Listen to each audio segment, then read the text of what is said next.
cette intensité d'amour ne vient pas forcément dire qu'il y a là un lien de flamme jumelle. C'est très...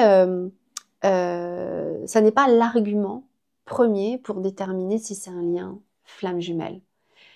Mais Bonjour à tous. Bonjour. Alors, nous vous retrouvons pour une vidéo aujourd'hui par rapport à ce que vous nous dites dans les commentaires. Souvent, vous nous dites qu'on est très précis sur des aspects très particuliers du lien flamme jumelle, mais quelque part, on avait envie de revenir un petit peu aux bases tout en rentrant dans une précision. Parce qu'aujourd'hui, bien, on a suffisamment d'éléments pour pouvoir vous parler vraiment du concept flamme jumelle à la base de ce que c'est, mais aussi qu'est-ce que ça amène et comment on le vit. On va vous récapituler un petit peu tout ce que nous on a appris, tout ce qu'on a appris grâce à vous par rapport aux milliers de personnes avec lesquelles on a échangé, partagé, écouté vos histoires, ce que vous vivez, par rapport à notre vécu personnel, par rapport à notre regard, on va dire, plus professionnel en tant qu'accompagnant spirituel, et puis également par rapport aux guidances qui nous ont tellement aidés à comprendre un petit peu tout ce qui est en lien avec flamme jumelle. Oui, c'est important ce que tu dis parce qu'effectivement, on a eu beaucoup d'échanges avec vous, que ce soit juste des échanges pour vous apporter des clés ou alors par rapport aux centaines de personnes qui ont fait partie des stages, par exemple. Donc aujourd'hui, on peut avoir ce retour sur expérience pour pouvoir revenir vers vous avec des éléments vraiment précis, mais en repartant également de ce que c'est que flamme jumelle et de ce que ça vient dire dans une vie que se retrouver comme étant flamme jumelle. Donc c'est pour ça que là, dans cette vidéo, on va vous partager à la fois flamme jumelle, mais dans le concret de la réalité de ce que l'on vit aujourd'hui, en tout cas pour beaucoup de ceux qui se reconnaissent sur ce sujet-là. Donc, on commence tout de suite. Alors, vous dire que nous, on se retrouve dans le concept flamme jumelle, on se ressent comme étant flamme jumelle, à partir du moment où, il y a à peu près 30 ans, je croisais pour la première fois Elisabeth, alors d'une façon complètement furtive, très, très rapide. Après quoi, on a échangé peut-être une demi-heure. Pour moi, ça a été tout de suite l'évidence, dès le premier instant. Pour Elisabeth, pas du tout. Son côté runner, on y reviendra un petit peu plus tard, peut-être dans la vidéo. Et s'en est suivi 25 ans à peu près de séparation. Et puis, ça fait maintenant presque 6 ans qu'on est en réunion. On est même sur un parcours qu'on pourrait dire de fusion, ou en tout cas, on a des moments de fusion, mais là aussi, on va y revenir. Voilà, donc ça, c'est pour nous resituer, nous. Et comme tu le disais, ce qu'on va vous apporter dans la vidéo, ça n'est que notre analyse à nous personnelle, certes par rapport à tous les échanges qu'on a avec vous, par rapport aux échanges professionnels aussi que tu peux avoir, notamment par rapport au stage, et vous dire aussi d'ailleurs que nous avons un sondage en ligne que vous pourrez retrouver sous la vidéo, un sondage qui vous permet non seulement à vous de mieux vous situer dans le parcours, mais également, à la fin du sondage, vous avez le résultat du sondage des nombreuses personnes. Il y a quasiment 1000 personnes maintenant qui ont répondu au sondage. Vous avez ce résultat pour vous montrer un petit peu les tendances et vous situer, vous, par rapport à tout ça. Voilà, c'est des éléments que vous pourrez retrouver assez facilement.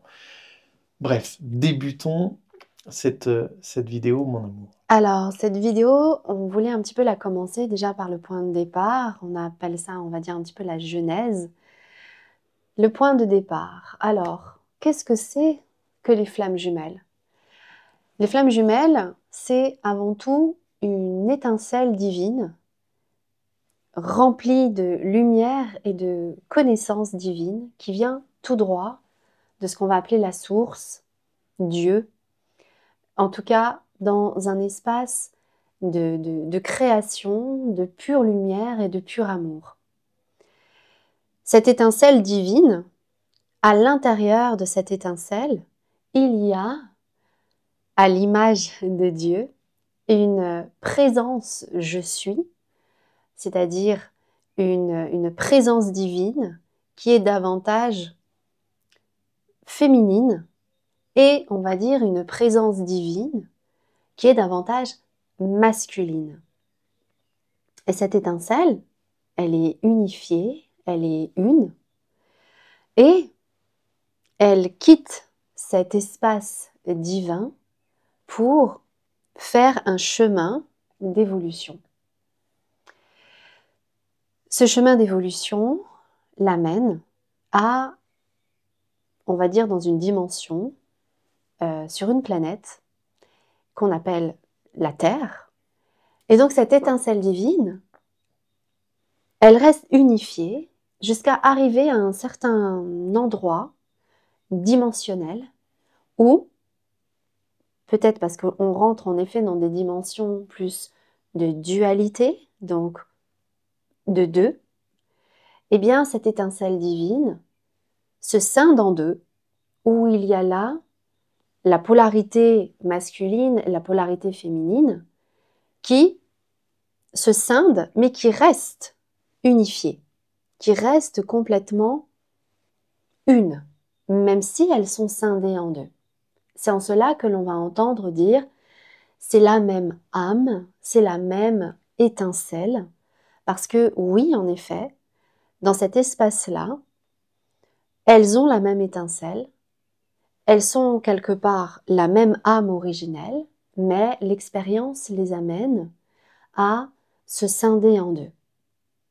Et c'est comme ça qu'elles arrivent dans la dimension terrestre, où elles sont déjà scindées en deux, mais arrive un moment, et c'est là où on peut en arriver au mythe qu'on peut voir dans différents textes d'Adam-Ève, où Adam-Ève étaient en effet unifiés, même si c'était bien un homme et une femme, dans le jardin d'Éden. Et tout cela était encore unifié, tout cela était encore dans un fonctionnement divin, sous des lois précises divines, et où tout était encore complètement harmonisé, même si déjà à cet endroit-là, il y avait bien deux âmes et les deux principes, mais qui étaient encore communes. Et puis arrive un moment où il y a une séparation. Cette séparation, elle marque à la fois la sortie du jardin d'Éden, donc la sortie de la connaissance du bien, la sortie de l'espace unifié, de l'espace divin, pour aller vraiment dans un espace de dualité où les deux âmes deviennent vraiment deux âmes complètement séparées. Et comme on peut le percevoir également dans le mythe métaphorique Adam et Ève, parce que là ça devient Adam et Ève, eh bien ils se voient. Et quand ils se voient, ça marque vraiment la séparation, où avant, ils n'avaient pas besoin de se voir, parce qu'ils n'étaient qu'une seule et même, on va dire, espace identique et unifié. Alors voilà un petit peu pour la genèse, pour en tout cas ceux qui s'interrogent vraiment, mais qu'est-ce que c'est que ces notions de flammes jumelles, et pourquoi la terminologie de flammes jumelles? Parce qu'en effet, ces deux âmes ont en commun, ces deux âmes qui à la fois sont une seule âme, ont en commun une même flamme divine, avec une même connaissance divine. Et donc, en effet, vient là le moment de la séparation. Alors, qu'est-ce qui se passe dans cet espace de séparation? Et c'est là où on va rentrer un petit peu dans l'histoire. On peut dire que c'est un point de départ plus ou moins... C'est une explication de cette origine des âmes flammes jumelles. Exactement. Mais comment elles ont vécu tout ça depuis ce moment de séparation qui remonte à des milliers d'années? Eh bien, ces âmes qui ont donc été séparées dans l'oubli, elles ont en elles ce qu'on va appeler la blessure originelle. La blessure originelle, c'est d'avoir quitté le jardin d'Éden, d'avoir quitté cet espace unifié d'amour, de paix, d'harmonie totale, pour aller vraiment dans cet espace de vivre en effet la dualité. Et vivre cette dualité-là, eh bien, amène un tout autre fonctionnement. Ça amène de l'oubli déjà. Ça amène de ne plus pouvoir se reconnaître. Ça amène à ne plus savoir ce qu'est l'amour. Ça amène à ne plus savoir qui on est véritablement. Parce qu'au fur et à mesure du temps que l'on rentre davantage dans ce fonctionnement de ce monde duel, eh bien, on perd de plus en plus conscience, on oublie de plus en plus cette dimension sacrée intérieure, et qui fait qu'à un moment donné, au fur et à mesure du temps, il y a eu un oubli quasi total. Quasi total de qui est l'autre, quasi total de sa dimension intérieure, de qui on est véritablement, de sa liberté, de sa conscience, de sa manière de penser. Et arrivé à un tel point que, même si on a en nous cette information originelle, même si en nous, il y a une parcelle de nous où cette étincelle divine est toujours présente, la couche qui s'est accumulée au fur et à mesure du temps, d'oubli, d'inconscience, de blessures, de non-amour, de conditionnement, de tout ce qui a pu nous blesser également dans le fait de se faire du mal, dans l'injustice, dans la peine, dans l'abandon. Vous voyez, ça a fait que cumuler, mais une épaisseur de plus en plus opaque, dense, épaisse, pour aller rencontrer cet espace d'étincelle divine. Et puis à cela, c'est rajouter, eh bien, nos vécus. Qu'est-ce qu'on a vécu les uns avec les autres dans l'histoire d'amour ou l'histoire du couple, où on a été mariés, où on a vécu des histoires pour parfois survivre. Difficile. Voilà, tout à fait. On a beaucoup de témoignages en ce sens de personnes qui ont vécu dans d'autres vies des relations avec leur flamme jumelle, mais particulièrement douloureuses. Exactement, mais pas qu'avec la flamme jumelle, c'est-à-dire aussi les uns avec les autres. On a été également, on a été dans un vécu qu'on a mis sous le nom amour, couple, partenaire, mais pour lequel on a surtout vécu des histoires difficiles, douloureuses, avec parfois des questions davantage de survie, de progéniture, voilà, toute une manière de penser les choses à chaque instant de l'histoire, mais qui éloigne en fait de la véritable nature d'amour et de ce qui peut être partagé avec l'autre. Et donc à cela se rajoutent eh bien, les croyances et certains conditionnements sur ce qu'est le couple, sur ce qu'est le partenaire, sur ce qu'est la vie à deux. Et tout cela... Tous les phénomènes de société. Exactement. Tout cela n'a fait que rajouter encore davantage à cette épaisseur qui n'a fait que éloigner davantage la possibilité d'avoir cette conscience et de toucher à cette flamme intérieure.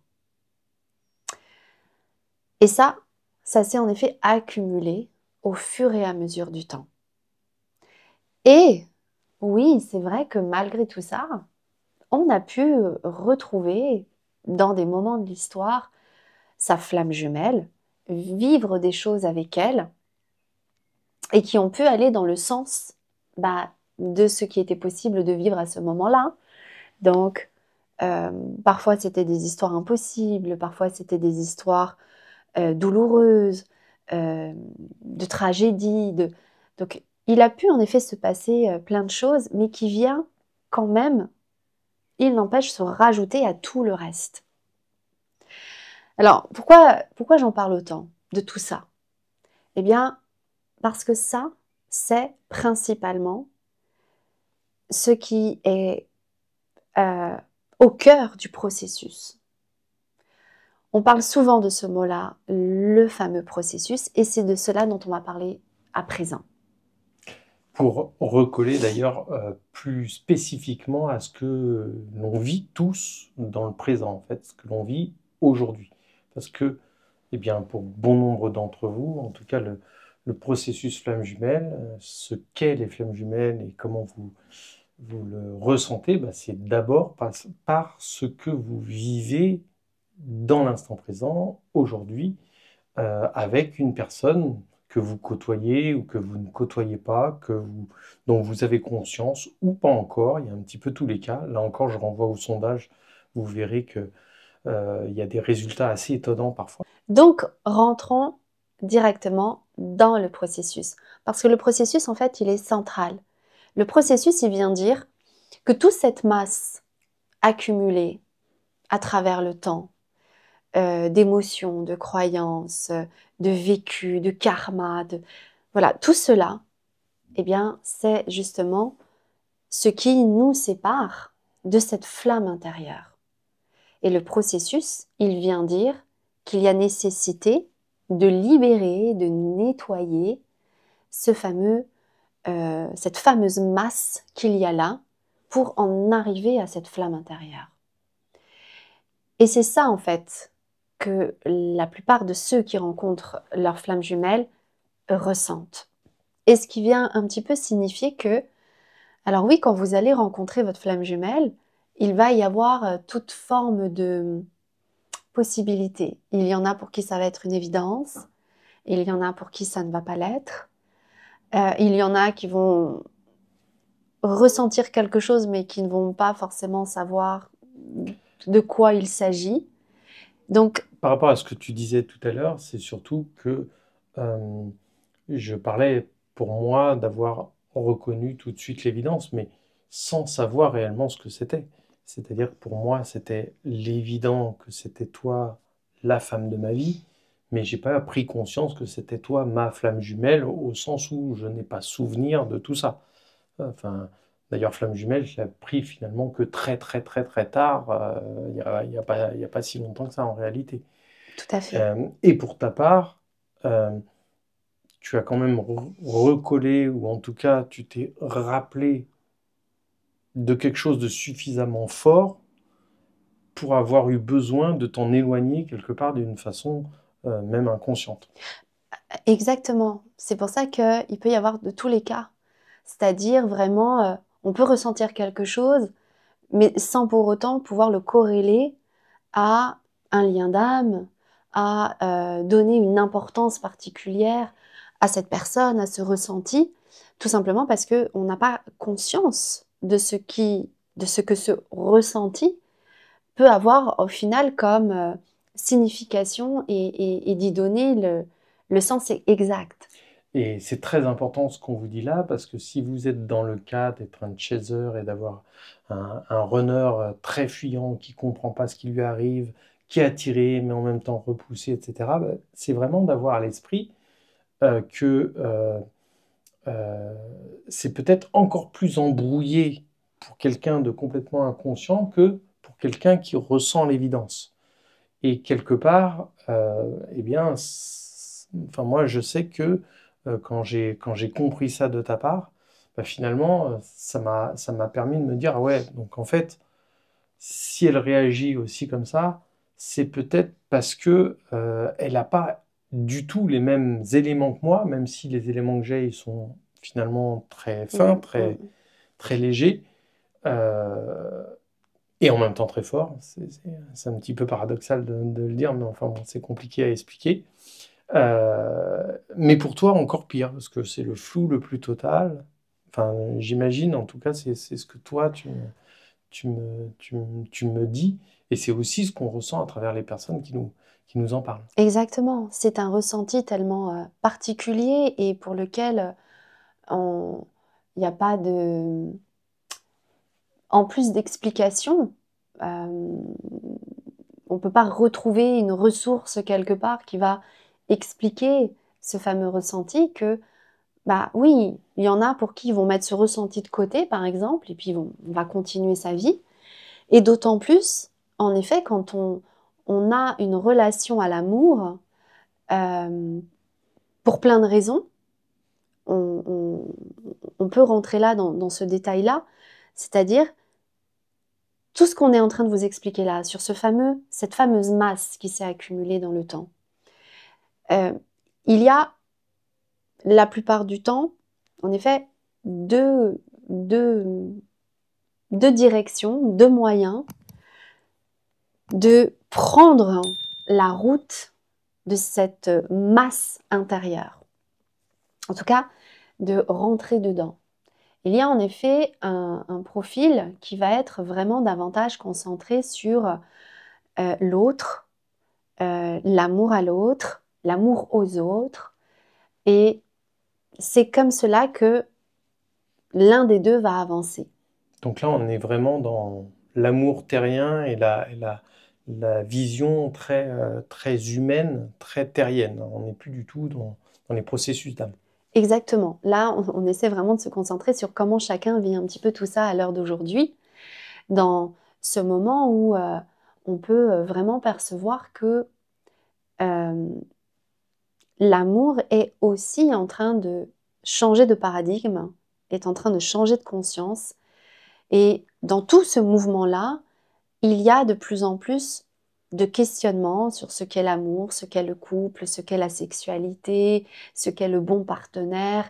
Les critères changent selon les endroits du monde, la culture, les coutumes. Voilà, tout cela est un petit peu en train de bouger. Et malgré tout ça, dans tout ce contexte un petit peu foisonnant, eh bien, en effet, il y a ces rencontres d'âmes qui sont de plus en plus nombreuses partout dans le monde et qui viennent, en tout cas pour nous, vraiment signifier qu'il y a une direction qui est en train d'être amenée pour amener une conscience d'amour beaucoup plus grande. Et donc pour aller dans ce chemin de conscience, vous voyez, on en parle depuis tout à l'heure, il y a déjà besoin de, j'ai envie de dire, rentrer dans cette fameuse masse qui s'est accumulée à travers le temps. Parce que c'est en retirant cette masse de croyances, d'émotions, de blessures, de conditionnements, que vous allez en effet pouvoir trouver à l'intérieur de vous cette vérité intérieure. Et c'est aussi pour cette raison que vous êtes sans cesse challengé, c'est-à-dire que dans votre vie quotidienne, il y a des tiraillements qui se passent à travers vos relations aux autres, à travers des fois vos relations professionnelles, à travers ce que vous vivez dans la vie de tous les jours, dans la matière. Eh bien, il y a ce tiraillement qui va venir aller chercher les flammes jumelles, j'ai envie de dire, pour les frictionner, pour les inciter à se réveiller. Oui, exactement. Alors, je vais y venir justement sur les 3 grandes raisons pour lesquelles on rencontre sa flamme jumelle. J'étais en train d'évoquer qu'il y a en effet on est deux, et donc il y a 2 manières différentes d'emprunter ce chemin-là. Il y en a un des 2 qui va être vraiment sur un chemin où l'autre et l'amour va être au cœur de ce chemin-là. Là où l'autre va être davantage sur la flamme intérieure et à travers cette flamme-là, également d'éveiller l'amour. Mais ça va être plus un chemin à partir de son intériorité pour être capable d'aller vers l'autre, là où l'autre va être plutôt sur un chemin à travers l'autre et à travers les autres et à travers ce sujet d'amour. Eh bien, en effet, comment je peux revenir également à l'intérieur de moi pour y toucher également cette flamme.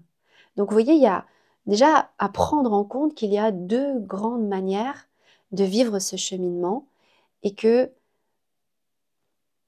il est important de prendre en compte que chacun va le vivre en effet d'une façon très différente. J'y pense, dites-nous dans les commentaires comment ça vous parle, ce que Elisabeth et moi sommes en train de vous dire, est-ce que ça vous parle vraiment? Est-ce que vous voyez des corrélations par rapport à ce que vous vivez concrètement vous-même?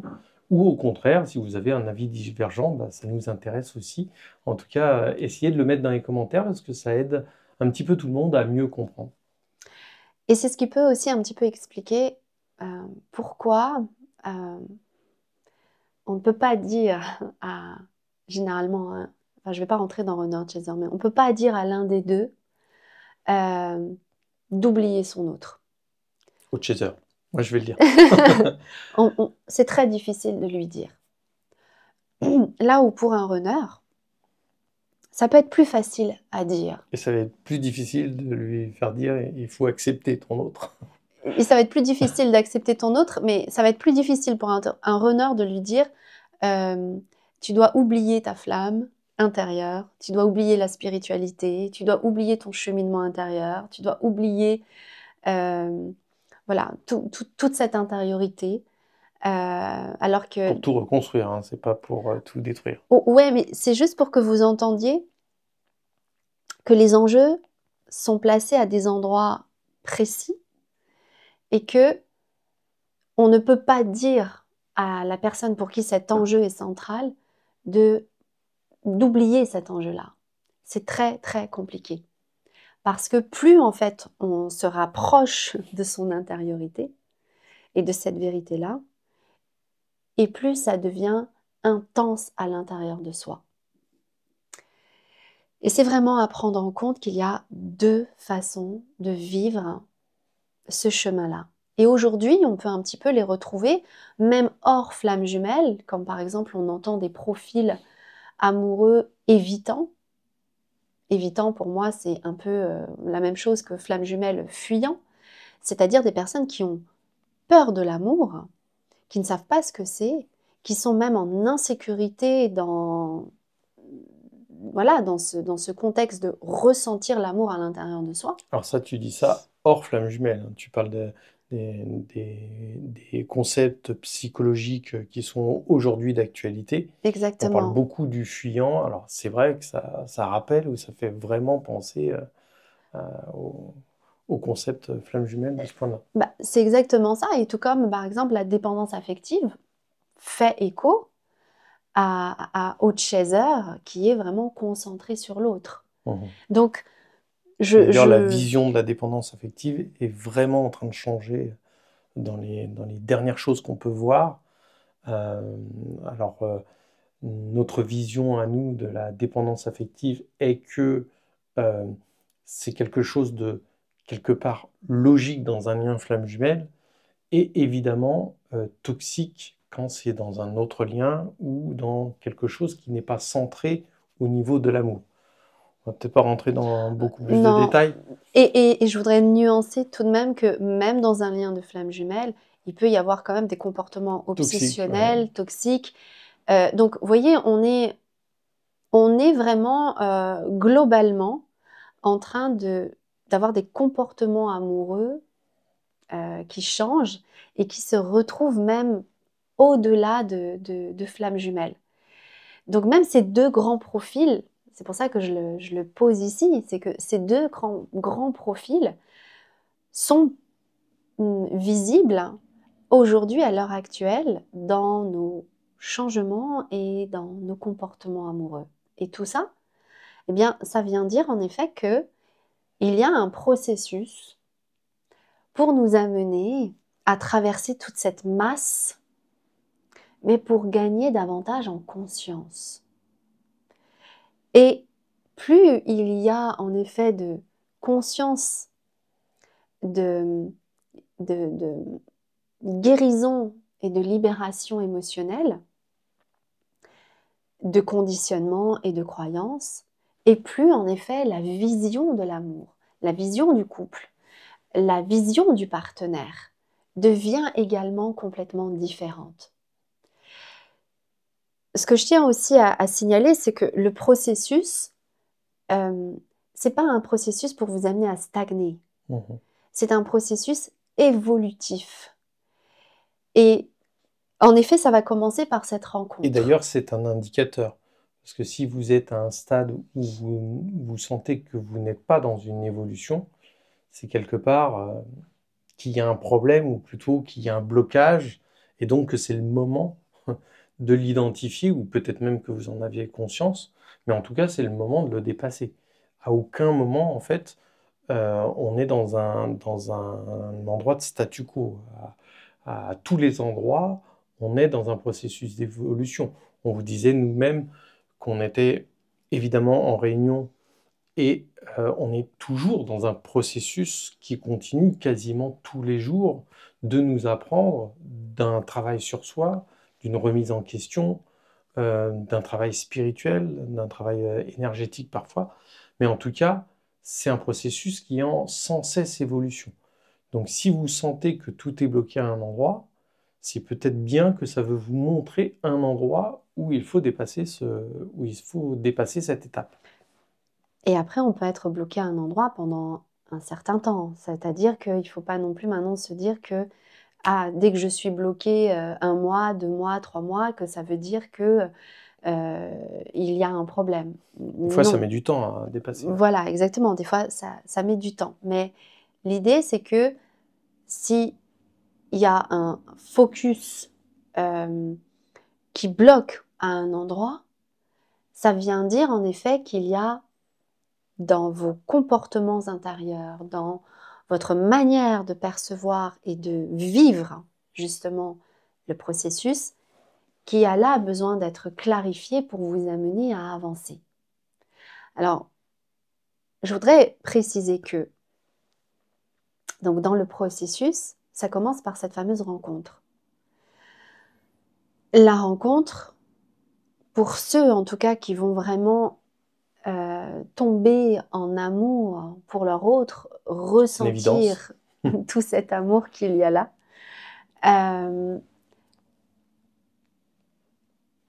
cette intensité d'amour ne vient pas forcément dire qu'il y a là un lien de flamme jumelle. C'est très... ça n'est pas l'argument premier pour déterminer si c'est un lien flamme jumelle. Mais je voudrais aussi vous dire que généralement, quand on ressent beaucoup d'amour pour quelqu'un, c'est qu'il y a un lien d'âme de toute façon. Donc, ça veut dire que cette rencontre, elle vient quand même vous amener à découvrir quelque chose de vous-même. Et si en effet c'est votre flamme jumelle, cet amour-là, plus d'autres critères, eh bien, vient peut-être en effet dire qu'il y a un processus qui va démarrer ou qui est peut-être déjà en train de démarrer. Vis-à-vis du processus, le processus, on le reconnaît parce que, au-delà de cet amour ressenti, il y a vraiment un mouvement intérieur qui se met en place. Ce mouvement intérieur, il va vous amener à douter, se remettre en question. Enfin, ça va chambouler des choses. Exactement. Ça va en effet à vous amener à changer. Ça va vous amener à vouloir changer des choses dans votre vie. Ça va souvent passer en effet par une nuit noire de l'âme. Vous ou votre autre. Hein. Ça vient bouger des choses. Exactement. Et c'est le processus. Ça veut dire qu'à ce moment-là de cette rencontre, il y a comme une fissure intérieure, il y a quelque chose qui se bouge à l'intérieur de soi, et des fois en effet jusqu'à des nuits noires de l'âme, pour permettre justement eh bien, qu'il y ait un mouvement intérieur qui se mette en route. Et c'est là où ça peut être intéressant de le regarder ainsi parce que ça vient dire que tout ce qui ne vous correspond pas, tout ce qui n'est pas aligné avec qui vous êtes, eh bien, a nécessité d'être nettoyé, libéré et purifié. Ou transformé. J'aime bien le terme transformation de soi parce que quelque part, en tant qu'être humain, on on n'est pas directement le reflet de notre âme. On est comme avec des voiles ou des couches, comme tu le disais tout à l'heure, de choses qui nous empêchent d'être profondément notre âme. Et que ce processus de transformation, c'est de revenir à véritablement l'originel de qui on est profondément. Exactement. Et ce processus-là, il est à la fois pour vous amener à découvrir qui vous êtes et également à nettoyer toute cette masse, hein, je reviens sur ce mot-là, mais en fait, cette masse-là, elle vous empêche de libérer tout l'amour qu'il y a à l'intérieur de vous. Et donc, ce fameux processus a aussi comme objectif, à un moment donné, que vous soyez prêt à, en effet, à une réunification des différents corps physiques et subtils. Parce que ça fait tellement longtemps que ces parties-là n'ont pas été communes, qu'il y a besoin d'être prêt, vraiment d'être prêt à ce que cela soit possible. Ce qui m'amène du coup à vous dire que il y a généralement trois objectifs, 3 étapes, je vais plutôt dire ça, 3 étapes à la rencontre avec sa flamme jumelle. Et ça va dépendre de, en effet, comment cette masse-là est dégrossie, est allégée. Si elle est plus ou moins allégée, vous n'allez pas forcément être aux mêmes endroits par rapport aux 3 étapes que je vais dire. La première étape, c'est de vous éveiller. C'est-à-dire qu'à travers la rencontre avec votre autre, il doit y avoir à l'intérieur de vous, alors oui, c'est déchirant, c'est très douloureux, parce que ça vous amène tout droit dans tout ce manque d'amour qu'il y a à l'intérieur de vous. C'est votre âme qui est en train de crier tout le manque.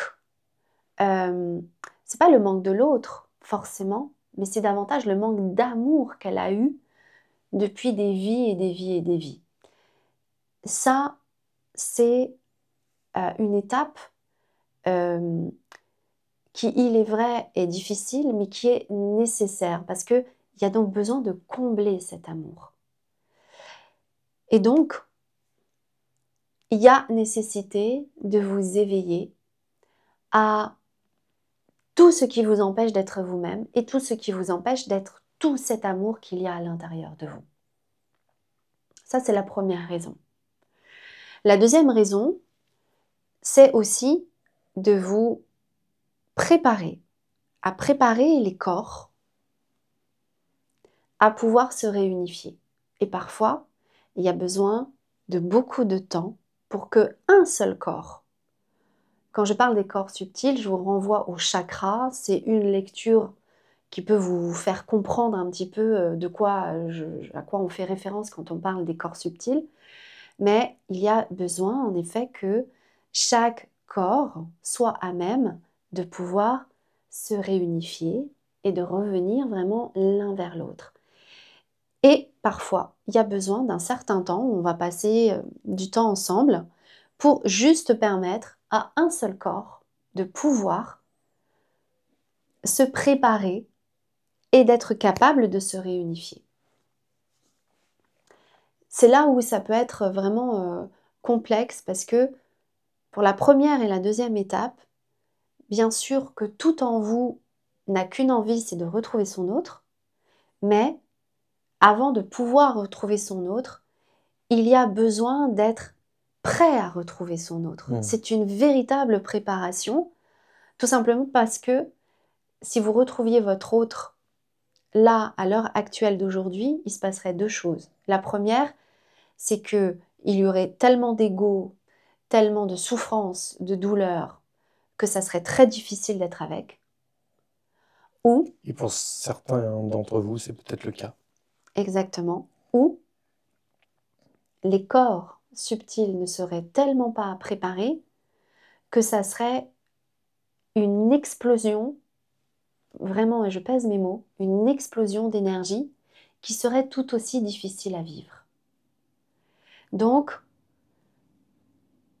le processus a vraiment sa logique, a vraiment son intelligence. Déjà, déblayer toute cette masse, je le répète, de blessures, de conditionnements, de croyances, etc. De vous éveiller et de vous préparer à cette rencontre des corps. Et puis bien sûr, la troisième raison, c'est la réunion. C'est-à-dire qu'il y en a pour qui cette masse, elle est un peu plus légère.